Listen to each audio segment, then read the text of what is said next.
அஸ்ஸலாமு அலைக்கும். எல்லாரும் எப்படி இருக்கீங்க? இன்னைக்கு தேன் நெல்லி வீட்டிலேயே பண்ணலாம். சர்க்கரை பாகு இல்லாம பியூர் தேன் சேர்த்து பண்றது. செய்யலாமா? நெல்லிக்காவ வாங்கி நல்லா வாஷ் பண்ணிக்கோங்க. அப்புறமா அத ஒரு இட்லி சட்டியில போட்டு 10 நிமிஷத்துக்கு வேக வச்சுக்கோங்க.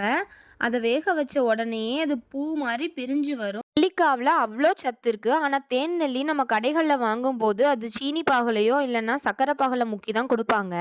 ஆனா வீட்லயே வெறும் தேன் மட்டுமே வச்சு செய்யக்கூடிய தேன் நெல்லி தான் நம்ம இன்னைக்கு பார்க்க போறோம். இந்த தேன் நெல்லிய டெய்லியும் காலையில வெறும் வயித்துல ஒவ்வொரு நெல்லிக்காய் சாப்பிட்டா போதும். எந்த நோய் நொடியும் இல்லாம இருக்க. 10லேருந்து 15 நிமிஷம் வேக வச்சு எடுத்துக்கோங்க. இப்ப பாருங்க எப்படி இருக்குன்னு காமிக்கிறேன்.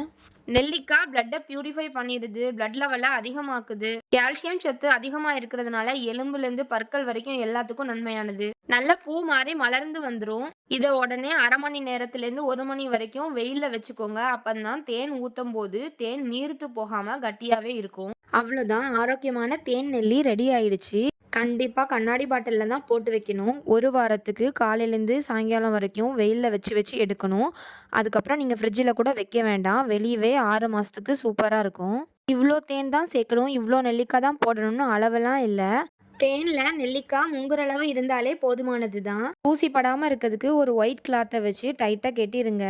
1 வீக் வச்சு எடுத்ததுக்கு அப்புறமா இப்படி தான் இருக்கும்.